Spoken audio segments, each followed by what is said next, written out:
বর্তমান সময়ে প্রিন্টিং ব্যবসা অনেক বেশি জনপ্রিয়।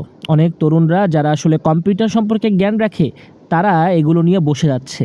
এই মেশিনটি যে দেখছেন, এই মেশিনটির দাম 7 লক্ষ টাকা, 6,98,000। এটাকে বলা হয় ইকো সলভেন্ট প্রিন্টার বা ইন্ডাস্ট্রিয়াল ডিজিটাল প্রিন্টিং মেশিন। এই প্রিন্টারটি সব ধরনের প্রিন্ট করতে পারে, যত বড়ই হোক না কেন এখানে প্রিন্ট করা যায়। সব মিলিয়ে এই মেশিনটি অত্যন্ত কার্যকরী। প্রযুক্তিগত দিক দিয়ে চায়না অনেক উন্নত। চায়নার দ্বারাই সম্ভব এই ধরনের মেশিন উদ্ভাবন করা।